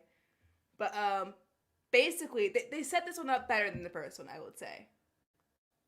Yeah, that finale, it's like a sequel to an 80s to like mid 2000s movie. Yeah, in it that is. They just do the same thing in a different way. It's like a theatrical cut of Superman 2. Okay. So for those who don't know, in Superman 1978, everything goes to shit and everyone dies or something. And Superman basically failed. So what does he do? He zooms around the Earth like 1 revolution per second and spins the Earth around on its axis to go back in time and not fuck everything up. Because that's how it works. That's how time travel works. It's Earth-centric, for sure. Earth is the center of all time. Anyway, he does that, and it's like a whole thing. But then in the theatrical cut of Superman 2, they do that again. Everything goes to hell, and he doesn't win, and so he goes back in time and just does it. It's like, why are you doing the same thing? So my point about that is they once again use the blood of Christ to defeat the nun. But the way they do it this time is very interesting. I have a lot of thoughts on this. So they plant the seed early in the movie about what's going to happen because they're saying it's Gia and Tysa. Her name's not Gia, by the way. That's her character's name in Euphoria. We're just going to call her Gia for this review. For sure. They're talking about how when they take the sacrament, when they take the communion wafer and the wine, how inside their stomachs it turns into the literal body and blood of Christ. So that is a doctrine known as transubstantiation. This is actually something I learned about in high school because I went to a non-denominational Christian school. There's 2 schools of thought. There's consubstantiation, and I had to look it up because it's been a very long time. I wanted to make sure I got the ideas right. And this is from Wikipedia, so grain of salt.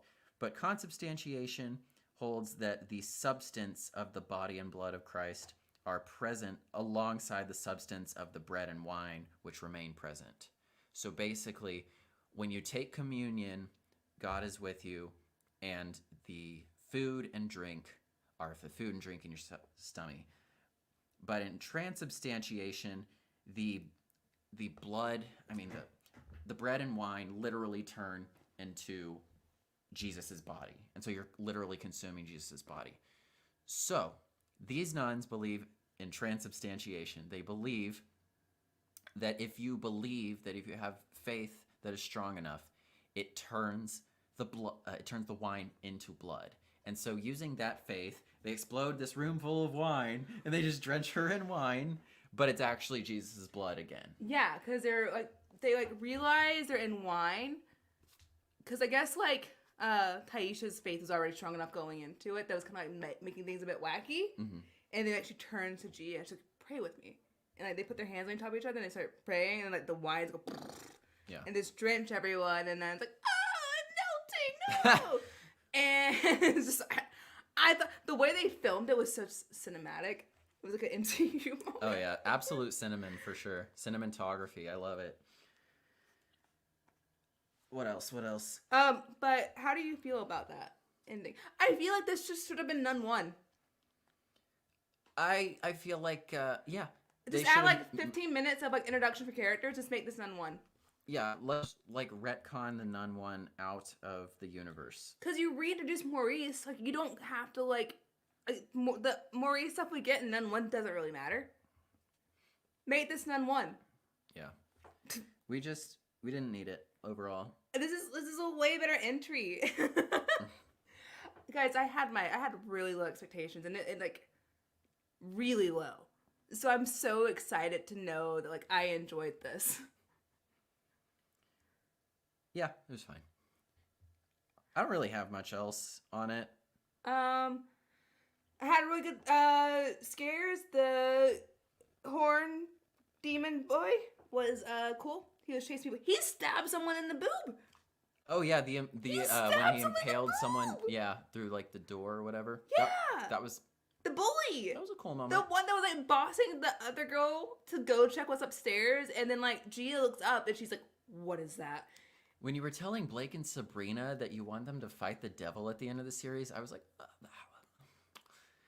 they say that Mr. Hornman is literally the devil. Yeah. Dubious, questionable, because I don't think he seems really big enough to be the devil. What if he's a weakened state? Because on his physical form is weakened right now. He was trying to get the eyes to become stronger. and he gets an artifact to become stronger. Yeah, I guess the rules on what was going on here are a little Really sure. muddy. The eyes were glowing, and or they could use it against them. But he did the I'm taller than you to like keep it away out of their reach. The nun's eyes were always glowing anyway. Yeah, I know. That was really like It's like it was supposed to be eyes are glowing now, but it doesn't really work. It's just like I don't know. It's a bit of a mess right now, so just go all in. yeah. So going forward, Maurice has to come back and he has to tie in with the Warrens, but they're not going to do that. So like, why did he come back in this? He has to get possessed again. He has to get possessed again because he got possessed in this and they didn't tie it back to the Warrens. Like, what are you doing? Except for that call, I guess maybe he had like a little piece of like demon left in him, like a thing, like a chip stuck in the back of your throat, and they had to get that last little bit of chip out, and that's how it jumped from him to being stuck in Lorraine's mind, and that's how the nun was an issue for them. That I just came up with that on the spot. So. Great thinking, absolutely stellar. The tease, the Warren tease at the end or middle of credits, whenever it was sort of a nothing tease. It was just a cut scene from Devil Made Me Do It. I was expecting way more. I was expecting way more from this tease. But also, that happens 30 years after this movie. So, like, once again, I think it's just, like, the MCU post-credit scene that's just teasing the next movie and doesn't, like, actually have to do with this one. I think it's just teasing the next one. Because they had the Nun tease at the end of one of the Annabelle movies, and that didn't actually, like, tie together. It was just, hey, the next movie in this universe, here's a little tidbit. You know that audience reaction meme where people like green screen a different thing onto the audience? Like, they need to do that for the Warrens, the post-credit scene, because you see the Warrens mailbox and it's like Patrick Wilson steps on. Like, yeah, this is what I want to see. This is why I like this series so much. Anyways, go see Nun 2, actually, please. So maybe they give us another movie with the Warrens soon. So go see it.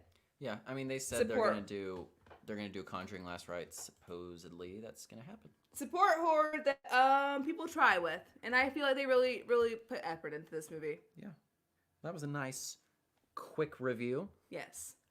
We said we would talk about the Changeling. Are you ready to talk about the Changeling? Yeah, I am actually.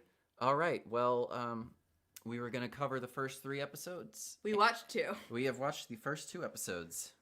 So, are we rocking with this or what? So like just putting it out there. I know about like the lore behind like the folklore behind a changeling. Like just changelings in general? Yes. I know like the general idea. Do you think they're gonna be true to that? They're gonna change it up a little bit. I assume.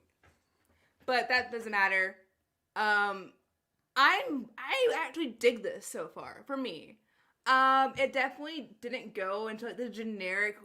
They didn't follow the generic plot points that I expected it to. At this point, it's still keeping me on my toes, keeping me guessing. I really appreciate that. Mm-hmm. A little bleak, but we like some bleak stuff. Sad moments for sure. Yeah. Oh, jeez. I don't know the lore of Changelings. I didn't know there was a lore, so I really don't know what to expect from this overall. I'm really just along for the ride. I just saw the preview for this on Apple Plus or whatever, and it was I said or whatever. Oh, I'm sorry. It just means I don't care what it's called. I'm sorry. You're good. You're good. LaKeith, we love LaKeith Stanfield. We do. There's a few episodes of Atlanta that are horror adjacent and deal with his character. So, and then we also had Hot and Mansion. So he's like kind of almost a certified Scream King. A little bit of Sorry to Bother You goes into her. Great movie. That's such a good movie. I was so happy I got to introduce you to that. That, for anyone who doesn't know, is like a surrealist, satirical comedy. So if you're into that kind of thing, which we are, especially if you like Atlanta.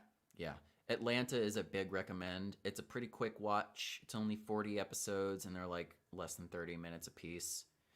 You could binge it in a day if you wanted to. If you're that, if you binge that, I don't know if you can binge in a day.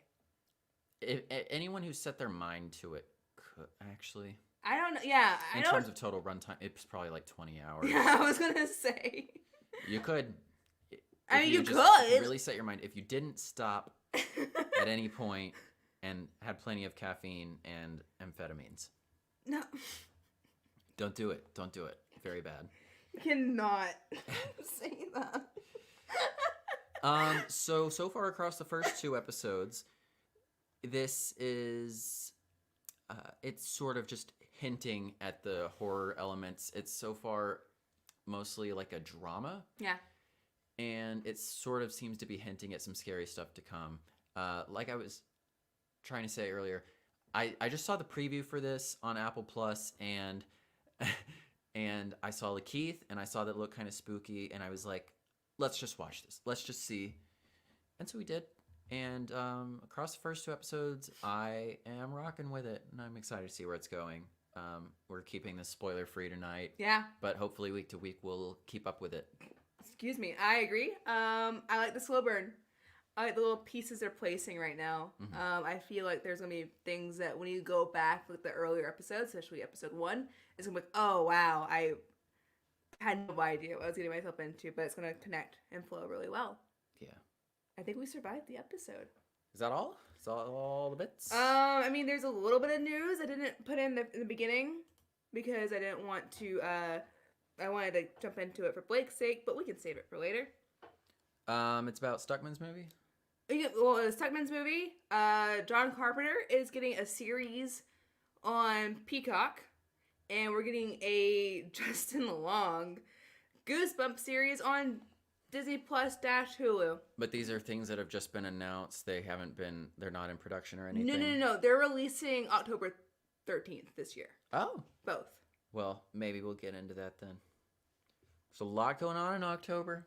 It's going to be a really fun month. We might be too busy with Pet Sematary Bloodlines and The Exorcist Believer.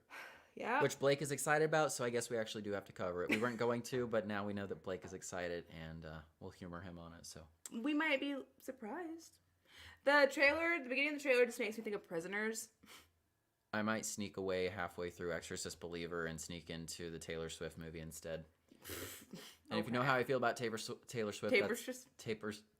you know how I feel about Tapeworm Swift, then it's... You have to be real careful. The Swifties are going to actually murder us. Oh my god, I'm they not saying she's a dox tapeworm. It was just a joke, you guys. They will like dox us and then like... Don't come for me. Come and kick our dogs. Don't... Oof. I'm scared of them.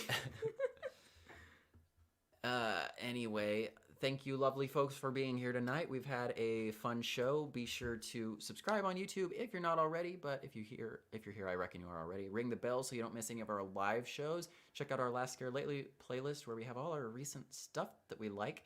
And we are also on Twitter at Last Scare.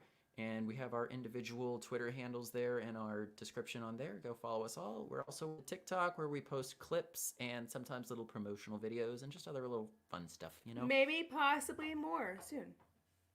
There will be more TikToks in the future. Absolutely. Can you give me a second? I've got to go grab something. I'll be right back.